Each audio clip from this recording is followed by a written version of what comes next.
आगे बढ़ते हैं। जोशीमठ में 590 से ज्यादा घरों में दरारें आ गई हैं, जिससे आधे से ज्यादा घर रहने लायक नहीं बचे हैं।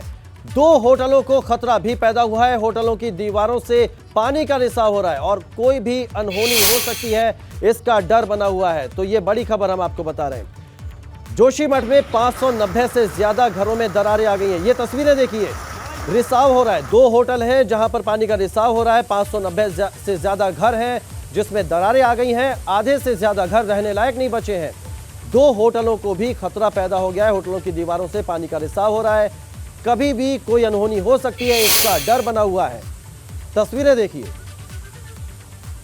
2 तस्वीरें आपको दिखा रहे हैं। ये होटल है जिसकी दीवारों से पानी का रिसाव हो रहा है और 590 से ज्यादा ऐसे घर हैं जहां दरारें पड़ गई हैं। तो ऐसे में यहाँ जो लोग हैं, जो बसे हुए, उन पर क्या बीत रही होगी, किस खौफ के साए में वो होंगे, उसका अंदाजा लगाया जा सकता है। जोशीमठ में लोग खौफ के साए में जीने को मजबूर हैं। मकानों में दरारें आने के बाद कड़ाके की ठंड में लोग सड़क किनारे बैठे हुए हैं। पिछले 4 महीने से भूधसाव से दिक्कत बढ़ती जा रही है। अब तक 590 मकानों में दरारें आ चुकी हैं। वहीं 2 होटल भी झुकने लगे हैं। साथ ही 5 भवनों को भी नुकसान पहुंचा है, उसमें भी दरारें आई हैं। यही नहीं कि लोगों ने पूरी रात अलाव के सहारे सड़क पर गुजारी है। तो भूधसाव के बाद किस तरह का खतरा पैदा हो गया है जोशीमठ में, वो आप इन तस्वीरों से समझ सकते हैं। लोग अपने घरों से बाहर रात बिताने को मजबूर हैं। इस कड़कड़ाती ठंड में अलाव का सहारा लोग ले रहे हैं। घरों में दरारें पड़ गई हैं। 590 से ज्यादा ऐसे घर हैं जहां दरारें पड़ गई हैं। होटलों में 2 होटल ऐसे हैं जहां पानी का रिसाव हो रहा है।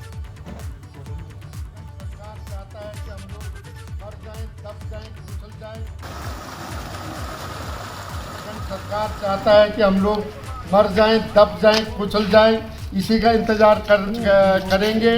आज हमारे बाल बच्चे रोड पे आ गए। भगवान करे मुख्यमंत्री धामी जी के बच्चे भी रोड में आ जाएं, तब उनको पता चलेगा कि दुख क्या होता है, आपदा की घड़ी क्या होती है, आपदा में कितने मनोबल टूटता है। और हम लोग ऐसा महसूस कर रहे हैं कि इस देश में हमारे पूछने वाला कोई नहीं है। लोग रोड में रहे रात भर। अब छोटे बच्चे लेके कहाँ जाएंगे लोग, कोई व्यवस्था नहीं हो रही, कोई नहीं सुन रहा नहीं। हमें बोली कि लोग कितने रो रहे, कितने वो कर रहे हैं। जो किराएदार है वो तो चले मकान मालिक ने सब कुछ यहाँ वो लगा दिया। और कहाँ जाएंगे, वो व्यवस्था तो कुछ नहीं वो कर रहे, कोई नहीं सुन रहे। कहाँ जाएंगे। तभी तो बोली कि बच्चों की बड़ी समस्या हो गई। सब मकान ऐसे वो सब रो रहे रात। जोशीमठ के लोगों की इन दिनों नींद उड़ी हुई है। एक एक कर 500 से ज्यादा घरों में दरार आ चुकी है, जिस वजह से लोग दहशत में जी रहे हैं।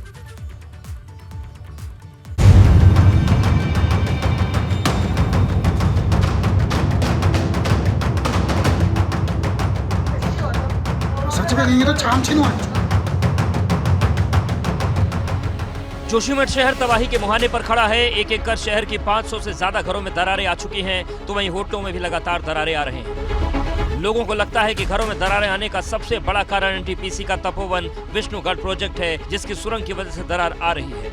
पूरे मोहल्ले में नीचे से घरों में बड़ी बड़ी दरारें पड़ चुकी है और भूधसाव से तो हमको खतरा बना ही है। पर हमारे पीछे जो बड़े बड़े 5-6 मंजिला इमारत बनी है, उससे हमको एक अतिरिक्त दबाव है। मगर इस पर वैज्ञानिकों की अलग ही राय है। वैज्ञानिकों को लगता है कि शहर का ड्रेनेज सिस्टम सही से काम नहीं कर रहा है। टुकराने के लिए एक टेम्परेरी हम व्यवस्था कर सकते हैं और वो हम जल्द ही करेंगे।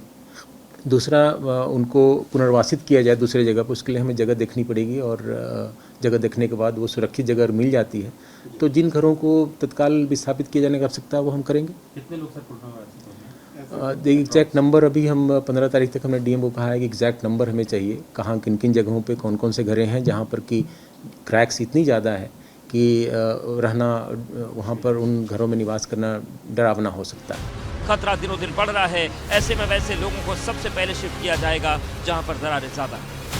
पत्र भेजा गया है, उसमें इस बात की भी चर्चा की गई है कि वहाँ पर जो कंस्ट्रक्शन हो रहे हैं थोड़े अनप्लान्ड तरीके से हो रहे हैं, क्योंकि भूमि काफ़ी लूज़ है, मिट्टी लूज़ है। वहाँ पर कंस्ट्रक्शन प्लान्ड तरीके से हमें करना चाहिए। कई जगह होटल बताया गया है कि 7-7 मंजिल का होटल बना दिया गया है। वो भी एक भूमि पे लोड क्रिएट करता है और भूमि उतनी लोड लेने के लिए वो तैयार नहीं है। तो हमें उस पर भी हमें निगरानी रखने की आवश्यकता है। उसके लिए हम एक अलग से बैठक करेंगे, उसमें निर्णय होगा कि क्या हमें कंस्ट्रक्शन को प्लान्ड वे में करना चाहिए। चिंता इस बात को लेकर है कि कहीं जोशीमठ शहर जमींदोज ना हो जाए।